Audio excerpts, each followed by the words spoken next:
get paid, manage risk, scale up. We do not just fly, we on the sky, sky commander, die. See, above, go, we on, get ahead.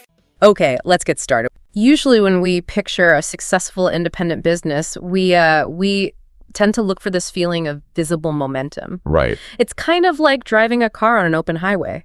You know, you look down at the dashboard, the speedometer reads 90 miles an hour, the center lines are just blurring past your window. Oh, yeah, the engine is roaring. Exactly. And you just think to yourself, like, I am making incredible time. This is what success feels like. It's highly intoxicating, honestly. Right. I mean, we are culturally conditioned to equate motion with progress. We really are. If your calendar is full, if you're rushing from site to site, if your inbox is just totally chaotic, the assumption is that the business is thriving, like the needle is moving, so you must be winning. But when you actually pull back the curtain on the mechanics of a lot of independent service businesses, whether that's, freelance consulting, design, or specialized field services, you realize that dashboard is completely lying to you. It's a total illusion. The speedometer says 90, sure. But the fuel gauge is broken, the oil is leaking, the engine is actively overheating, and you are basically about to stall out in the middle of a desert. Yeah, we are looking at an operational landscape that is just a mirage. So today, we are going to dismantle that illusion. We are looking at how to transform a chaotic, high-speed hustle into a durable, sustainable business machine. And to do this, we're pulling from a really specific stack of source material today. We are. We have operating playbooks, strategic pricing guides, and regulatory breakdowns explicitly designed for commercial drone operators. Primarily drawing from a framework called Architecting the Sustainable Income Mix. Right. And while the backdrop of these documents is the commercial drone industry, the architecture they describe is, it's pretty universal. Oh, entirely. The pain points of a drone operator trying to sell aerial data are mathematically identical to a graphic designer trying to sell branding. Or an IT consultant trying to sell network security. So if you've ever felt like your work is just this relentless series of random stressful jobs where you are constantly hunting for your next paycheck, this deep dive is going to fundamentally rewire how you think about revenue.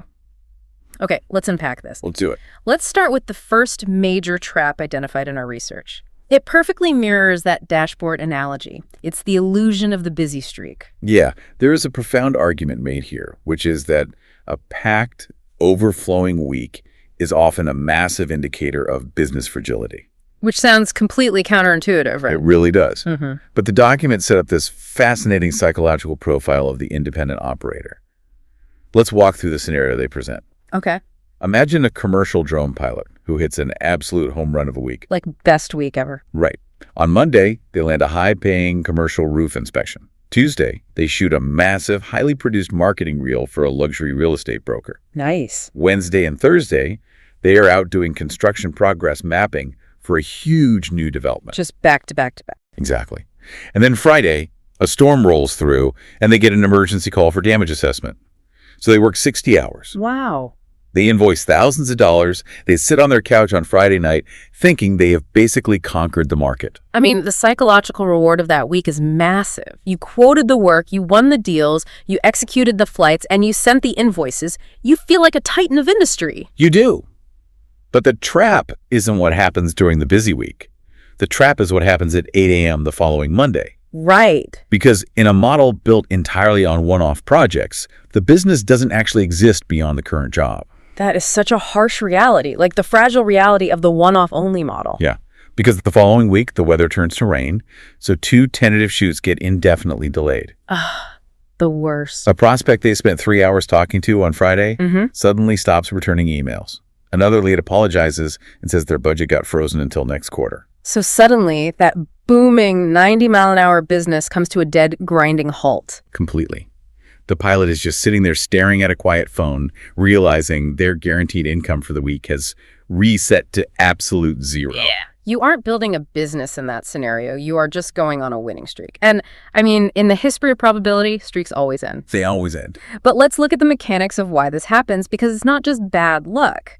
Our research breaks down the hidden costs embedded inside this one-off model. Yeah, it's not simply the financial whiplash of your income dropping to zero. It's the invisible labor that you, the business owner, are being forced to absorb.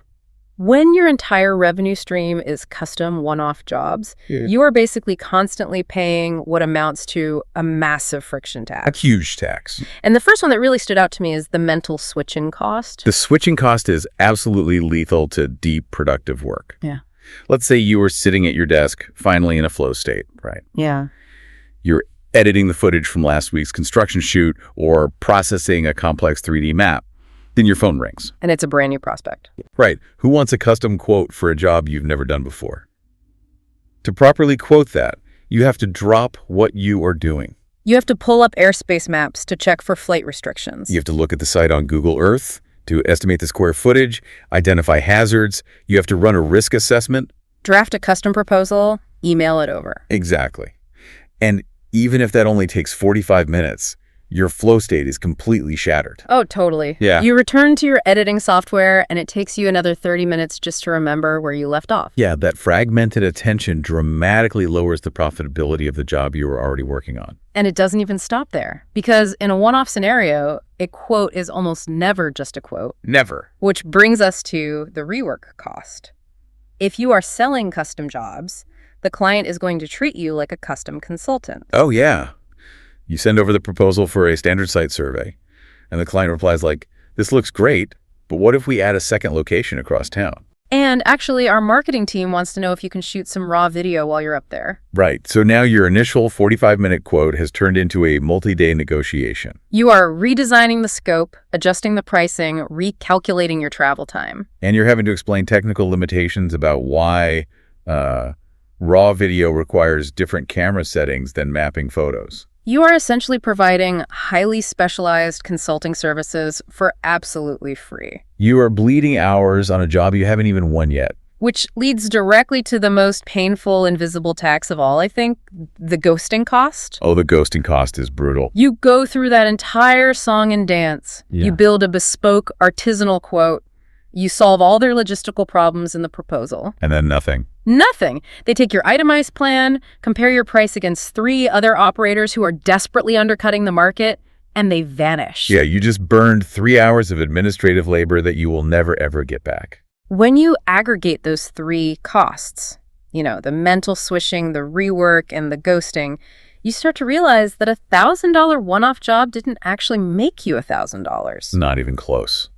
Once you factor in the unbillable hours required to acquire and customize that job, your effective hourly rate just plummets. I look at a one-off business like driving a car where every time you come to a red light, you have to physically get out, open the hood, and manually rebuild the engine before you can press the gas pedal again. That's a great analogy. I mean, yes, technically you are moving forward down the road, but the sheer amount of caloric energy required just to overcome inertia at every single stoplight is totally unsustainable. It's motion without momentum. Exactly. That captures the exhaustion perfectly. You are supplying all the inertia, but we really have to look at the economic environment this creates. Okay, let's look at it. Living entirely in one-offs forces the operator into a state of permanent transactional comparison. Because you are starting from scratch with every single client. Right. There's no established relationship. There is no baseline of trust. Therefore, the client has only one metric available to evaluate you. Visible price. Visible price. They aren't valuing your reliability or your safety record or the fact that you show up on time because they haven't experienced any of that yet. To them, a drone photo is just a drone photo. Exactly. You are reduced to a commodity. Mm-hmm. And when you're selling a commodity, the client will ruthlessly price shop you. Which just forces operators into a race to the bottom. Yeah, compressing their margins just to win the job, which only accelerates the burnout we just described. Now, hold on. Let me play devil's advocate here for a second, because if I am a new service provider listening to this, I am probably screaming at the audio right now. Fair enough. When you are first starting out, you don't have a Rolodex of corporate clients handing you monthly retainers. You have bills to pay. Right. Aren't one-off jobs the absolute best and sometimes only way to get cash flowing quickly? That is a crucial pushback. And honestly, the source material doesn't demonize the one-off job at all. It doesn't. No, in fact, it validates your exact point. One-off jobs are the speed lane. They're the fast-burning kindling that gets the fire started. Okay, that makes sense. If you need rent money in 2 weeks, you don't launch a 6-month enterprise sales cycle. You go find a local realtor who needs a property shot tomorrow. Right. It's the fastest path from effort to a paycheck. Furthermore, one-offs serve as critical reconnaissance. When you take random jobs in the beginning, you are basically getting paid to research the market. I see. You learn very quickly that shooting weddings is an absolute nightmare of emotional client management. Oh, I can only imagine. But inspecting cell towers is a highly analytical, quiet, and profitable exercise. You wouldn't know that without the one-off phase. So the issue isn't the existence of the one-off job. The fatal flaw is dependence on it. Precisely. If one-offs are the only mechanism in your business, it means you, the owner, are acting as the shock absorber for all the instability in the market. Wow. Yeah, if there's a slow week, you absorb that panic. If clients are being cheap, you absorb the pay cut. If you want to build something durable, you have to transition from kindling to thicker, steadier fuel. You have to fundamentally change the architecture of how money enters your life. Yes. Which brings us to the core thesis of our research today, the 4-lane income architecture. This is where it gets really good. The premise here is that true business stability comes from diversifying your economics rather than diversifying your identity. Right. We need to build an aircraft with 4 distinct engines. If one engine fails, say the real estate market crashes, or a week of rain grounds your flights. The other 3 engines keep the business in the air. Exactly. Let's explore how this architecture is actually constructed. The 4 lanes represent 4 distinct psychological buying behaviors from your clients. Okay, let's look at lane 1. Our sources call this the front door. These are the one-off projects we've been discussing. Even in a mature business, you keep this lane open. Really? Even when you're established? Yeah, because it brings fresh blood into your ecosystem. It fills the top of your sales funnel. A client might hire you for a small one-off mapping job to test your competence before they hand you a massive contract. So lane 1 is fast cash and market testing, but you can't live there. No, you can't. That's where lane 2 comes in. This is called the backbone. You're talking about scheduled recurring work retainers. This is the holy grail. This is the revenue that is already contractually spoken for before you even flip the calendar to the first of the month. It establishes the financial floor of the business. We will dive very deeply into how to secure those retainers shortly, but conceptually, lane 2 is what allows you to sleep at night. It neutralizes the panic of a slow week. Okay, moving on to lane 3, we have what the framework calls the breakthrough. This is seasonal surge work. Right. Now, explain how a seasonal surge differs from just a random busy week. Well, a busy week is accidental, right? A seasonal surge is engineered and highly predictable. In the drone industry, a perfect example is utility line patrols.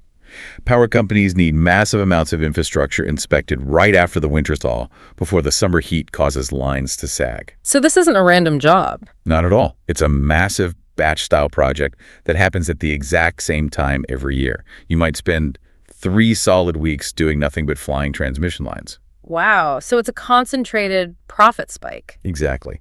And because you are doing identical repetitive work day after day, your efficiency skyrockets, your margins expand. And I imagine it builds massive, undeniable authority in a specific niche. Oh, definitely. If you fly 500 miles of power lines in April, you are suddenly an undeniable expert in utility inspections. Then we arrive at lane 4. I find this one the most fascinating because it completely breaks the traditional model of a field service worker. Yeah, lane 4 is unique. The framework calls lane 4 the resilience engine. This is non-flight adjacent revenue. This is how you make money when the drone is just sitting in its case. This is where operators transition from being technicians to being consultants. Right. Because if you just hand a construction manager a hard drive with 2,000 aerial photos on it, you've basically given them a massive homework assignment. They have to sort through it. They don't want to do that. Exactly. But if you take those photos, process them through photogrammetry software, analyze the data, and deliver a clean 2-page PDF report that says, here are the 3 areas where your earth-moving equipment is behind schedule, you are monetizing your expertise, not your flight time. You could be selling standard operating procedure development, too. Yes, exactly. Like if a corporate client wants to bring their drone program in-house, they don't know the regulations, you can charge a premium consulting fee to write their safety manuals and train their staff. You are making high-margin income without ever touching a controller. When you look at those 4 lanes, front door one-offs, backbone retainers, breakthrough seasonal surges, and resilience consulting, you can see how the business becomes indestructible. It really does. And the source material introduces a mnemonic for this specific mix. They call it the BSS model. BASS, base revenue, adjacent services, seasonal surge, stable repeat clients. Right, the BSS model. But I need to stop us here because I see a massive contradiction and I want to push back hard on this. Go for it. Let's hear it. If I go out to the market and I am constantly broadcasting like, hey everyone, I do random one-off real estate shoots, but wait, I also do monthly property retainers.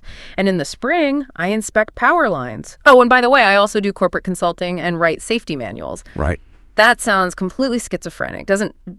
Trying to operate in all four of these lanes simultaneously turn me into a chaotic, unfocused generalist.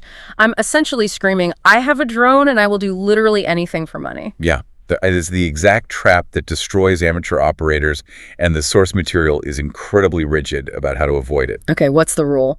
The rule is this. You must diversify your economics. Yeah. You must fiercely protect and unify your story. Okay. To solve the exact contradiction you just pointed out, the framework introduces a visual strategy called the concentric circle model. Walk me through the mechanics of that, because how do you sell four different things without sounding like a generalist? Imagine a target with 3 rings. Circle 1, the dead center of the bullseye, is your core niche. Okay. This is your public identity. This is the only thing you talk about on your website, your LinkedIn, your marketing materials. So no power lines on the website if that's not the core. Right. Let's say your core niche is aerial documentation for commercial property management. That is a sharp, undeniable identity. If a property manager lands on your website, they instantly know they are in the right place. So you don't mention the weddings or the random power lines? Never. Your outward story is completely singular. Got it. What about the next ring? Now, circle 2, the next ring out, is your natural adjacencies.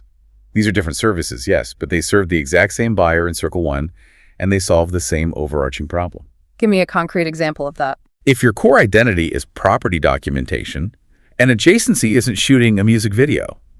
An adjacency is offering an annual thermal roof analysis to that exact same property manager. Oh, I see.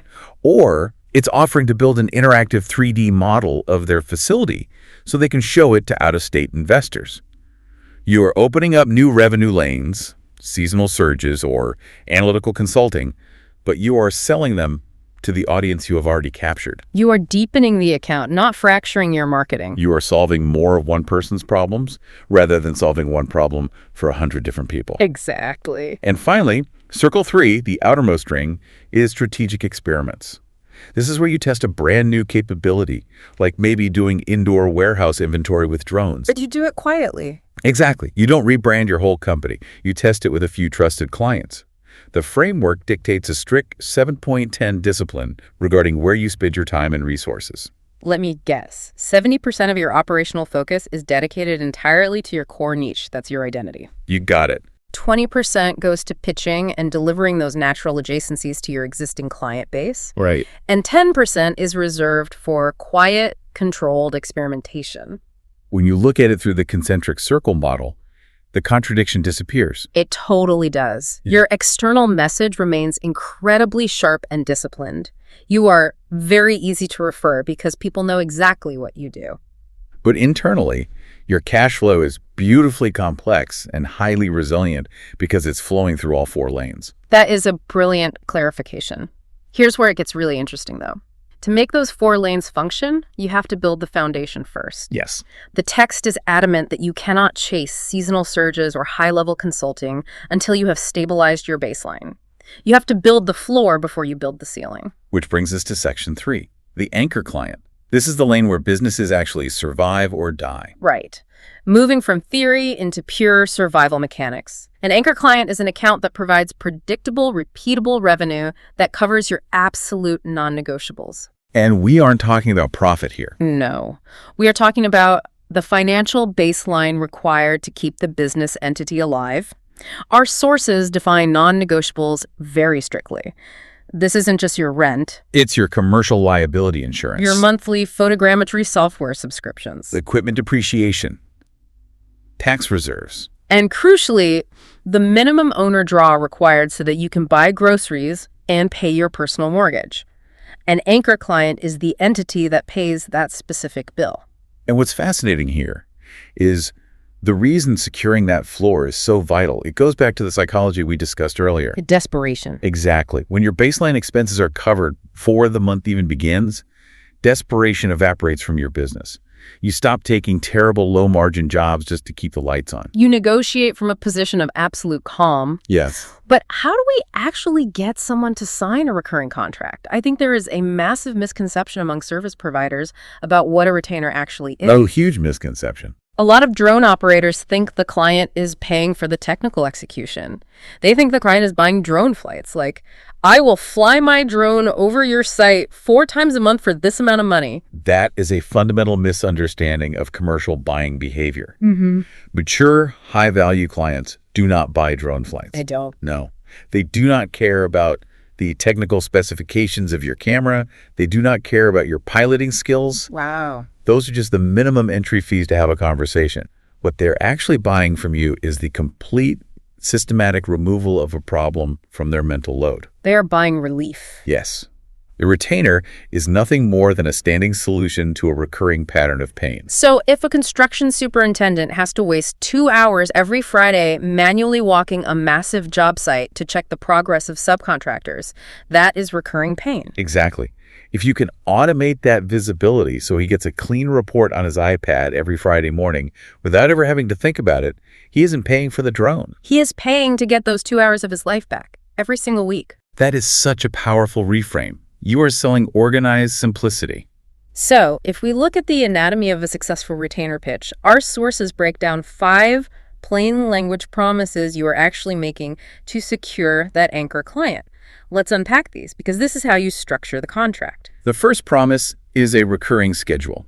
You are telling the client that the cognitive burden of initiating the work is gone. They don't have to email you on the first of every month to say, hey, can you come out next week? Right. You are already on the calendar. The system runs automatically. The second promise is a defined package. You are promising a specific, highly predictable output. Like, every Friday, you will receive a folder containing exactly 20 high-resolution orthomosaic maps and 1 PDF summary. There is no guesswork. They know exactly what they are buying. The third promise is priority and consistency.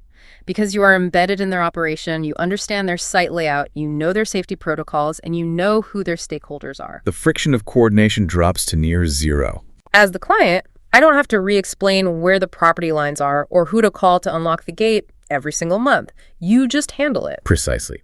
The fourth promise is reserved capacity. You are assuring them that no matter how chaotic your summer gets, you have permanently walled off a section of your business specifically to solve their problem. They never have to worry about you being too busy for them. And the fifth promise, which encapsulates all of them, is simplicity. You are looking the client in the eye and saying, this specific operational headache, it is now permanently organized. You never have to think about it again. If you pitch those 5 promises, you aren't selling drone photography. You are selling an operational partnership. And that is what commands a monthly retainer. But there is a massive landmine buried in this process, and the source material spends a lot of time warning operators about it. The flexibility trap. Yes. When an eager freelancer is pitching a retainer, they often try to make it sound as appealing and risk-free as possible by offering what they think is premium customer service. They use language like, I'll be your dedicated drone guy, or just call me anytime you need anything, or unlimited revisions, whatever it takes to get the job done. That is the single most dangerous approach you can take in a service business. The phrase unlimited support might sound generous in a pitch meeting, but what you actually doing is handing the client a blank check drawn on your personal sanity. I have seen this happen so many times. I have lived this nightmare. The client hears, call me anytime, so they assume they have boundless, immediate access to your calendar. Right. You quote them a flat monthly rate for 4 site visits, but because you promise to be flexible, they call you on a Sunday asking for an emergency flight, and then ask you to completely re-edit a video on Tuesday night. And your effective hourly rate drops to pennies, and you grow to actively resent your anchor client. The framework argues that flexibility is the enemy of a clean retainer. A successful retainer is not built on a vague feeling of helpfulness. It is built on a rigid, clearly defined operating boundary.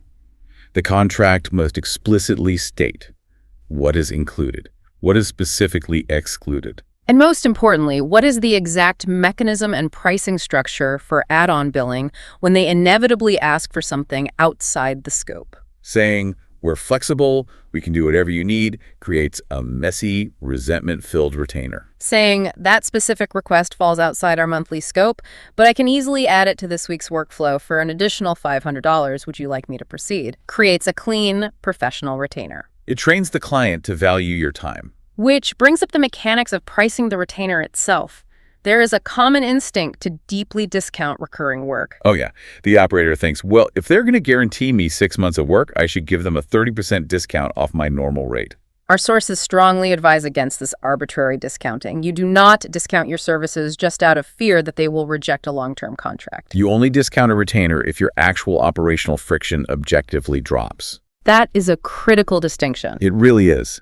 If signing the retainer means you no longer have to spend 5 hours a month pitching them, if your coordination time shrinks because you have standing site access, and if your scheduling becomes highly efficient because you can batch their work with other jobs in the area, then your cost of delivery has decreased. You can reflect that newfound efficiency in the price. But you never lower the price just to win the deal, because your baseline recurring work, that lane 2 revenue, has to cover your fixed bills. If you underprice the retainer, you are locking yourself into a permanent state of unprofitability. You do not want to be in a position where you are relying on high-stress, premium, one-off hero jobs just to pay your monthly software subscription. Exactly. The floor provides the calm. The upside provides the growth. Okay, so let's assume we have successfully built this floor. We have a few solid anchor clients covering our non-negotiables. We're breathing easier. Good place to be. But demand in a service business, especially field services heavily affected by weather, is rarely perfectly flat. You are going to have massive spikes in demand. Oh, definitely. How do you handle those spikes without letting the business devolve back into chaos?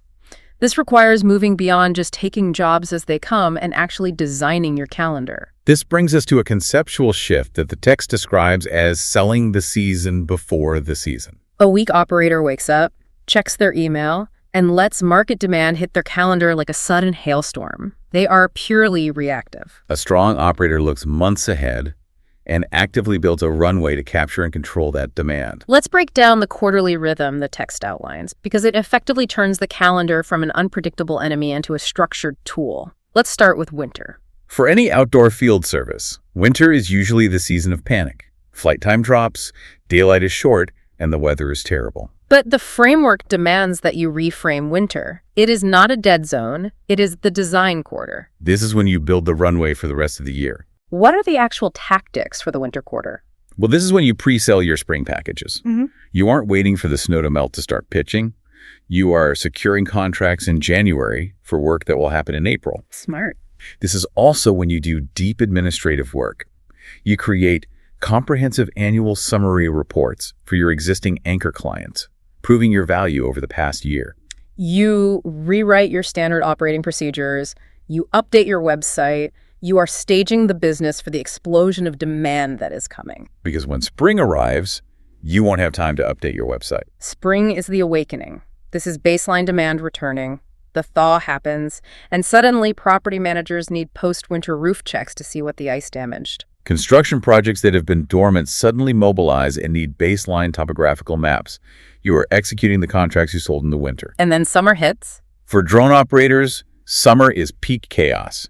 The days are long, the weather is generally good, and everyone wants everything immediately. And the text explicitly warns against the most common instinct here, which is to just say yes to every single scattered job that comes your way. Because if you just say yes to everything, you will destroy your profit margins through travel time.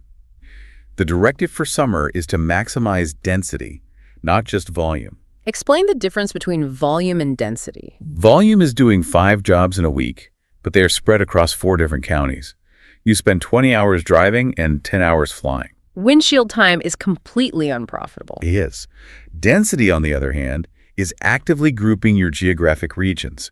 You intentionally schedule all your North County property inspections for Tuesday. You tell clients, I will be in your specific area on Thursday. Let's slot you in then. You reduce your windshield time, increase your flight time, and dramatically protect your margins. You don't drive across the state for low-paying one-off just because you want the volume. And finally, we move into fall. Fall is renewal season.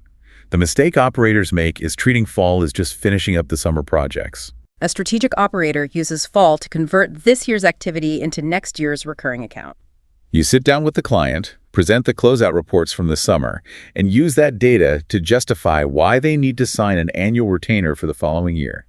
You are closing the loop. Okay, so we have a macro view of the year. We know how the seasons function, but how do you structure an actual week during those chaotic, busy seasons? Yeah, if you just fill a calendar app with appointments, you're going to burn out. The framework introduces a daily and weekly management model called Anchor, Flex, and Buffer. This is a brilliant way to conceptualize capacity.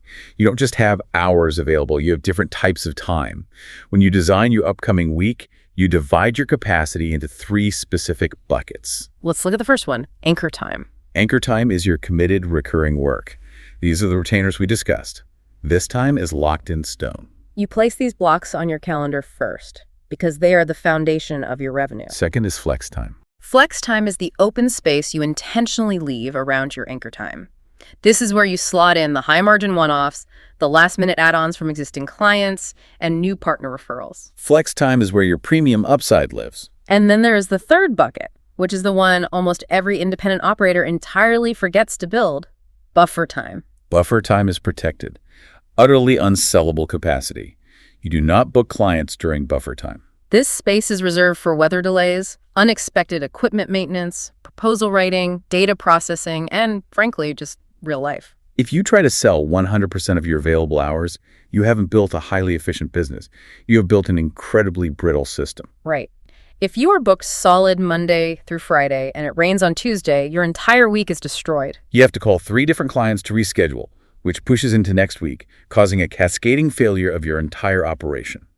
Buffer time is your operational shock absorption. To make this calendar system work, you have to dramatically standardize what you are actually selling during those blocks of time. This brings us to a concept that Tex calls the service unit. I want to use a metaphor here, and instead of the usual fast food combo meal analogy, I want to think about this like software. All right, what's here? A disorganized service business operates like an open source coding project, where the client is constantly asking the developer to write custom lines of code from scratch for every minor task. It's buggy, it takes forever, and the pricing is unpredictable. Oh, yeah. A highly optimized service business builds an API.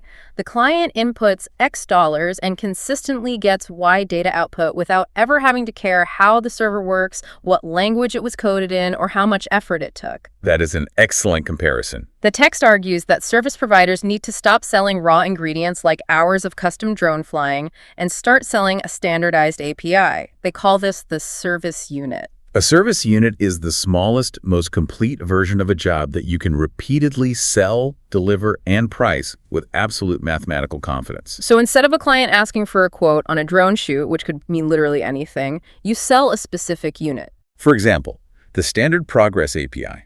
1 site visit, a 20-minute flight path, 20 edited images from fixed GPS coordinates, and a 1-page executive summary delivered within 48 hours for a flat fee of $450. Exactly.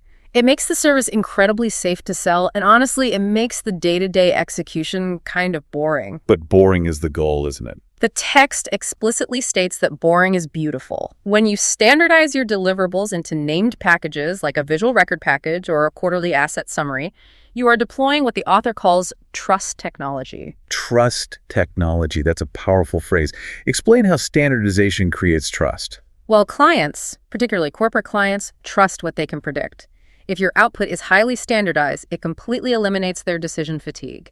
They don't have to wonder what the final product will look like. And crucially, we have to think about the internal politics of our clients. Right. Your point of contact usually has to justify hiring you to their boss or an accounting department. If you just send an invoice for drone services, that gets scrutinized. If you send a proposal for a quarterly asset summary package, it looks like a standardized, necessary business expense.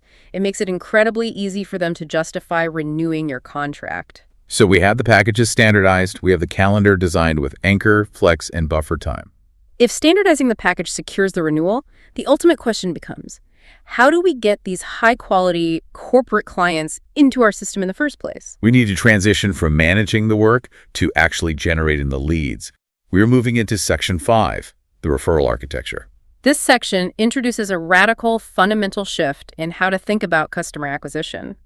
Most independent operators exhaust themselves using a retail mindset.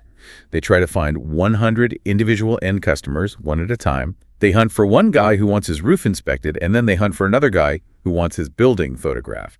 The framework's rule is to stop playing that exhausting game. Stop chasing the end user. Instead, you need to find the specific partner nodes, maybe 5 key partners, who already touch those exact clients repeatedly. You want to build referral channels with partners who sit upstream or midstream of the actual demand.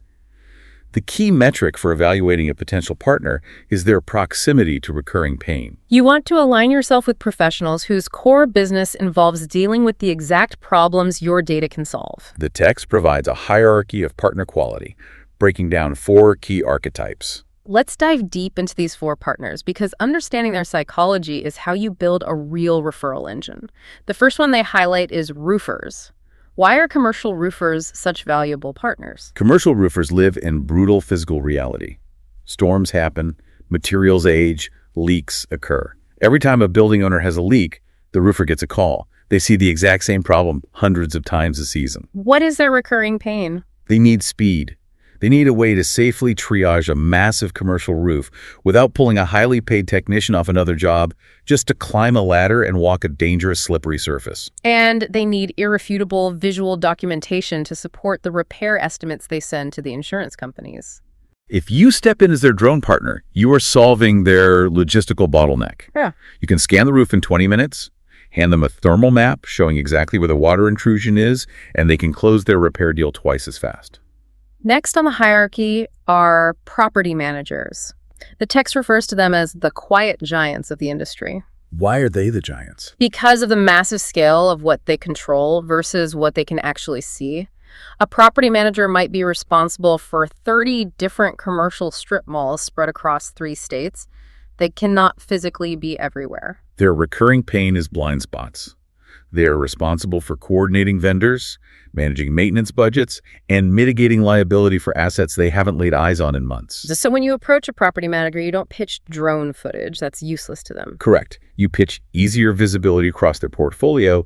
You are selling them preventative maintenance records. You are selling them the ability to see that the HVAC units on the roof of a building 200 miles away are rusting before they completely fail and cause a massive tenant dispute. Partnering with a PM is highly stabilizing for your business because their entire worldview is based on long-term schedules and preventive maintenance, not just emergency reactions. Third on the list are engineers. And the text notes that this is a completely different psychological profile. Engineers have a notoriously slow sales cycle. They are highly skeptical. But if you win them over, they offer massive trust and incredibly stable accounts. An engineering firm does not care about cinematic golden hour art. They don't care about your color grading. They care about repeatability, rigorous positional accuracy, and flawlessly clean data. They want outputs like millimeter-accurate point clouds that integrate seamlessly into their CAD software and condition assessment workflows. It's a highly technical sale, but once an engineer trusts that your data discipline is perfect, you become deeply embedded in their operations. They will rarely switch vendors to save a few dollars because the risk of bad data is too high for them. And finally, the 4th partner profile is marketers. Think real estate brokers, tourism boards, or developer marketing campaigns. Now, these offer high volume and massive public visibility. If you shoot a commercial for a tourism board, everyone sees your work. True. They are excellent for filling your flex time and building a flashy portfolio. However, the text issues a strong structural warning here. Marketing budgets are fundamentally discretionary. Meaning they are the first things to get cut when the economy gets tight? Exactly. A collapsed commercial roof must be fixed immediately. There is no delaying it. A new promotional video for a luxury condo development can easily be pushed to next year. So while marketers are valuable and lucrative, they are structurally less stable than the maintenance-driven channels like property managers and engineers. Okay, I see the value in these partners. Yeah. But let me pose a massive pushback question here, because human nature is real. What's the pushback? If I walk up to a seasoned commercial roofer and say, hey, I can fly drones over your roofs and do your inspections for you, won't they just see me as a cheap subcontractor? Or worse, won't they see me as a direct threat to their own inspection fees? Why would they let me anywhere near their client list? That is the exact friction point that ruins most referral pitches. If you position yourself as a competing inspector, they will shut you out.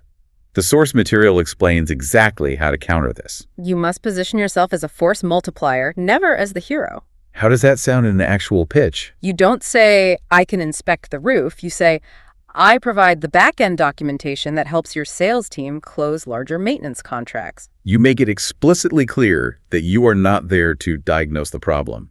They are the roofing experts. You are there to gather data at scale so that they can put a glossy, undeniable report in front of the building owner to justify a massive repair scope.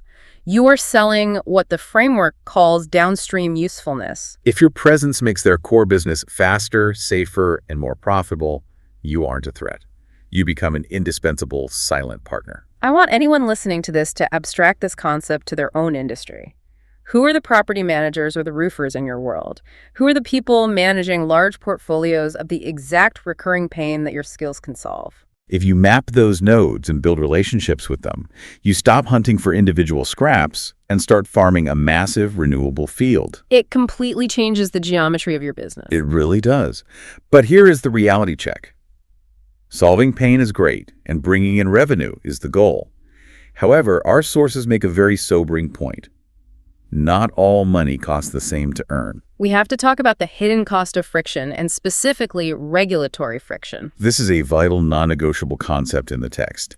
It highlights the stark reality that $1,000 earned from a simple routine operation is vastly different from $1,000 earned from a job that requires complex legal permissions, specialized hardware waivers, and heightened liability. You have to account for the invisible tax of compliance. The documents provide a deep dive into specific regulatory realities, contrasting the United States and Canada, and particularly highlighting the massive shifts that occurred in the Canadian airspace in 2025. This section is dense, but it is critical to understand the mechanics of this friction. Yes, the Canadian regulatory landscape experienced a seismic shift with the implementation of the SOR 2025-70 amendments by Transport Canada. On paper, it looked like a massive opening of the market. They introduced expanded pathways for operations like EVA-LOS. Let's decode these acronyms because they sound like simple upgrades, but they represent massive operational hurdles. EVA-LOS stands for Extended Visual Line of Sight. What does that actually mean for an operator in a field? Normally, under standard visual line of sight rules, if the pilot takes their eyes off the drone to look at their screen and they can no longer physically see the aircraft in the sky, they are breaking the law. They are confined to a relatively small radius. EVA-LOS means you are legally allowed to fly the drone miles away, far beyond your own vision. That sounds great for inspecting a 10-mile pipeline. It is, but the friction cost is enormous. To do it legally, you can't just fly blindly. You have to hire, train, and strategically place visual observers along the route. You have to establish reliable radio communications between all of them. The logistical overhead of an EVA-LOS mission is exponentially higher than a standard flight. And the Canadian amendments didn't just change flight rules. They changed the entire structure of who is allowed to do complex work. They introduced something called Level 1 complex operations. This was a massive barrier to entry. To perform these complex operations, it was no longer enough for an individual pilot to pass a test. The company itself had to obtain an RPOC, a remotely piloted aircraft system operator certificate. This elevates the requirement from basic pilot licensing to demonstrating that you have a certified, audited organizational safety system in place. It requires writing extensive manuals, establishing maintenance protocols, and passing audits. They even added new Special Flight Operations Certificate, SFOC requirements and fees just for flying tiny microdrones at advertised public events. The overarching theme is that the barrier to entry for high-value complex work got significantly steeper in Canada. Meanwhile, what is the reality in the United States airspace? In the U.S., as of our current landscape in March 2026, the routine commercial baseline remains firmly rooted in the Part 107 regulations. Now, there has been an incredible amount of industry hype and press releases about BVLOS beyond visual line of sight operations where you don't even need the visual observers. But the reality is that the broader standardized BVLOS rulemaking is still sluggishly moving through the proposed stages. So the everyday reality for an operator is still navigating the friction of exceptions. Exactly. Advanced complex work in the U.S. often still requires applying for specific customized waivers from the FAA. And even for routine flights, if you are near an airport, you have to deal with LANC, the Low Altitude Authorization and Notification Capability System. Explain the practical reality of LAC for someone who isn't familiar. LA&C is actually a great example of reduced friction, but it still requires knowledge. It's an automated system. If you get hired to shoot a building that happens to be 3 miles from a major airport, you are in controlled airspace. Under old rules, you would have to submit a manual paper request and wait weeks. With LA&C, you stand on the sidewalk, open an approved app on your phone, request permission to fly up to, say, 100 feet in that specific grid, and the system instantly checks the parameters and grants you digital authorization. But if the job requires you to go to 200 feet and the grid only allows 100, you are back into manual waiver territory, which means massive delays. So what does this all mean? Why is the text spending so much time detailing these airspace nuances? What is the core business lesson here?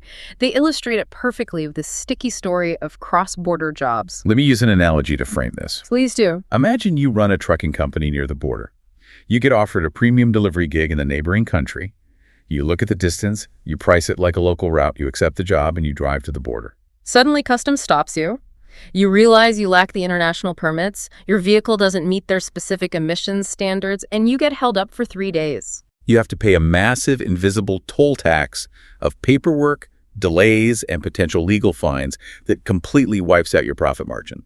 That is the exact trap drone operators face. This raises an important question about jurisdiction and the assumption of competence. A Canadian operator with an advanced RPOC certification cannot simply throw their gear in the truck, drive south across the border, and fly a commercial job in the U.S. The FAA does not care about your Canadian certificates. They require a U.S. Part 107 remote pilot certificate. They require strict compliance with U.S. remote ID broadcast rules, and they require a specialized notice of identification NOI for foreign registered drones. It is an entirely different legal universe with completely different compliance overhead. You cannot assume that your technical skill unlocks the border. The profound business lesson that the framework derives from all this regulatory friction is this. You must never build a revenue model that pressures you to say yes to unsafe or non-compliant operations. This is the ultimate warning. If a deal requires you to bend the rules to be profitable, the deal is bent. If your pricing model only makes sense when you quietly skip applying for an airspace waiver, or you ignore wind limitations, or you fly over a crowd without the proper SFOC, your income mix is inherently unsustainable. You are operating on borrowed time.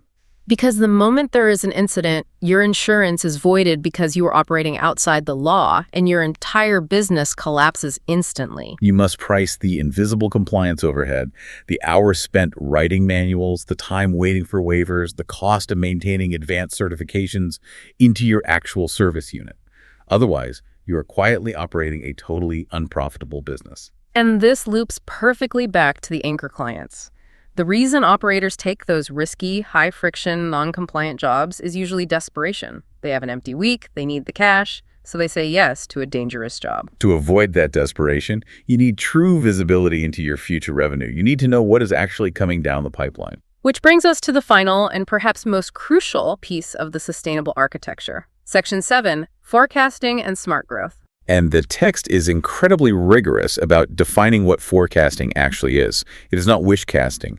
It is not sitting around hoping people reply to your emails. Forecasting is creating a mathematically realistic operating picture of your next 90 days. To remove the emotion and the wishful thinking from your pipeline, the framework provides a specific 4-bucket model.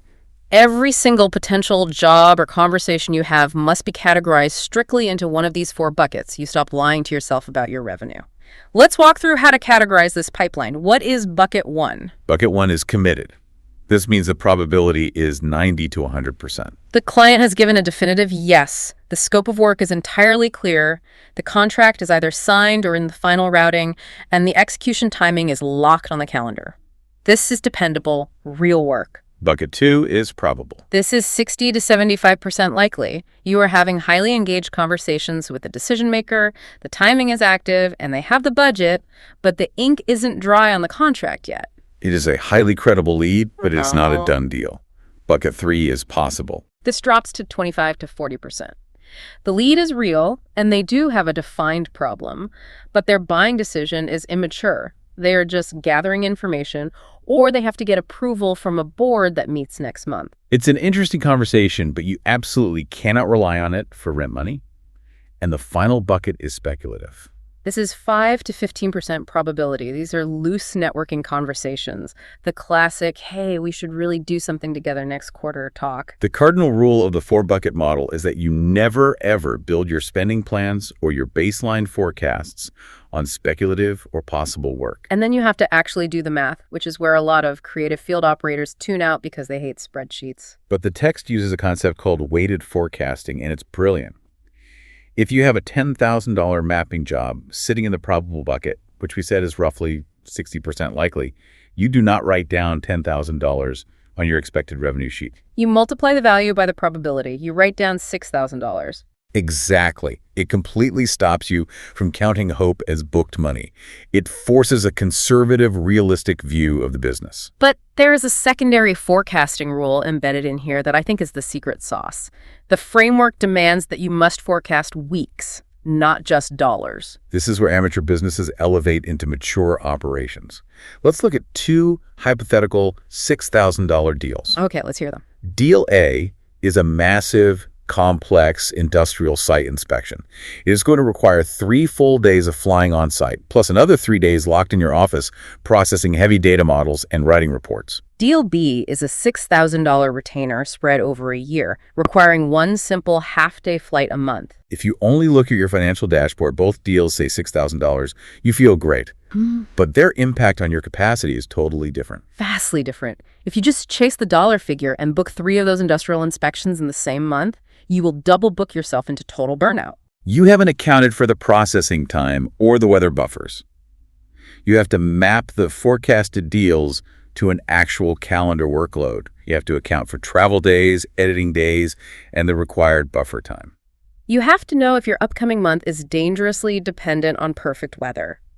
If your forecast shows that you need 20 clear, windless days in April just to deliver the work you've booked, your forecast is telling you that your business is about to fail because you are never going to get 20 perfect days in April. Precisely. A strong mathematical forecast is actually quite boring to look at. It removes all the emotional noise. It shows you exactly where your weak weeks are 60 days in advance, so you can increase your marketing and sales efforts now, rather than panicking when the empty week inevitably arrives. And crucially, this rigorous forecasting protects you from what the text calls the upgrade trap. I cannot tell you how many independent operators I have seen fall victim to this. They have one massive maybe client in the pipeline, or they string together 2 really lucrative weeks of one-off jobs. They feel flush with cash, the dopamine is hitting, and they immediately go out and buy a $15,000 piece of new hardware, like a Matrix 350 RTK with specialized LiDAR payloads, because they're convinced they're entering a new echelon of the industry. The author provides a stark, brutal warning: do not buy upgrades from optimism. It is a classic operational error. You are buying an asset based on an emotional high, not a mathematical utilization rate. To combat this, the framework provides a strict, objective criteria for when you are actually allowed to upgrade equipment or software. You have to ask a series of hard questions. First, is the current bottleneck recurring? If you needed a highly specialized thermal lens for one specific job, you rent it and pass the cost to the client. You do not buy it unless your forecast clearly shows visible, committed demand for that lens across the next 90 days. Second, you must ask, is the current limitation actively costing you margin or losing you deals?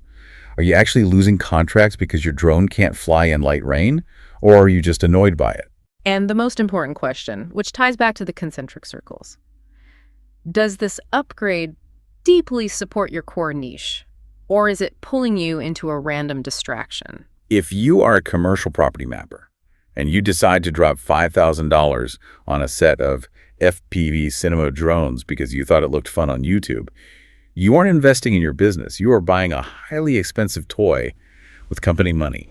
If the current mathematically weighted pipeline cannot pay for the upgrade out of actual cash flow, you wait. That discipline is the difference between an operator who survives for a decade and an operator who liquidates their gear on eBay after 18 months. Wow, we have covered an incredible amount of ground today, and we've gone deep into the actual mechanics of survival. Let's do a comprehensive recap of the architecture we've built. We started by dismantling the exhausting hustle of the one-off streak, exposing the massive invisible taxes of mental switching, unpaid rework, and ghosting that keep you running in place.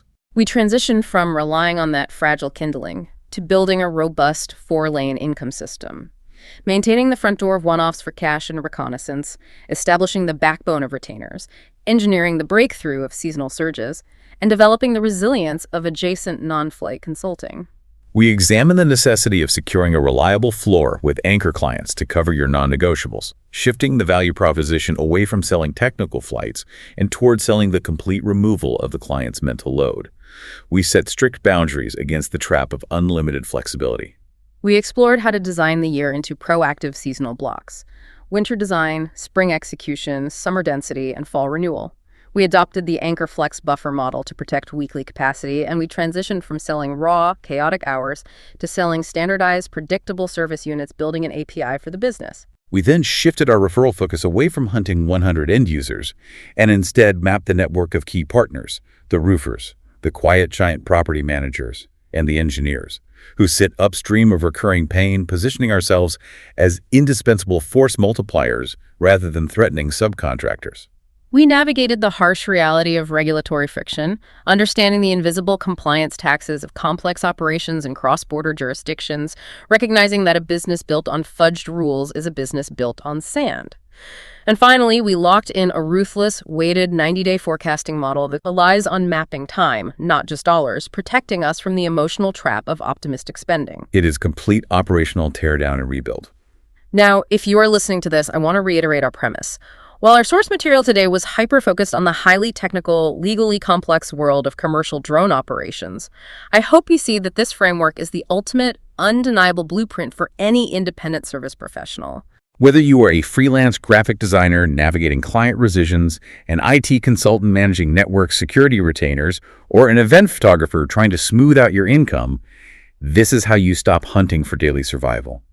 This is how you start farming for wealth, predictability, and calm. I want to leave you with a final thought to mull over, something that synthesizes everything we've discussed about the psychology of business. I want you to look critically at the specific service you provide right now. Ask yourself this: what if your clients aren't actually paying for your technical skill at all? What if your ability to code or design or fly a drone is just the minimum baseline entry fee required to be in the room? What if the product they are actually buying from you is simply the complete, organized removal of a problem from their desk and their mental load? If that is fundamentally true, how does that realization change the way you structure, price, and package your very next offer? That is exactly the kind of perspective shift that transforms a struggling freelancer into a durable business owner. Remember that dashboard we talked about at the beginning? The goal isn't just to make the speedometer look impressive for a few chaotic weeks. The goal is to build an engine that runs smoothly, efficiently, and profitably long after the initial thrill of the acceleration wears off. That's a wrap on today's mission, Commander. See above, go beyond, get ahead. For more training, tools, and intel, head to skycommander.ca. If you learned something new, share it, subscribe, and leave us a 5-star debrief.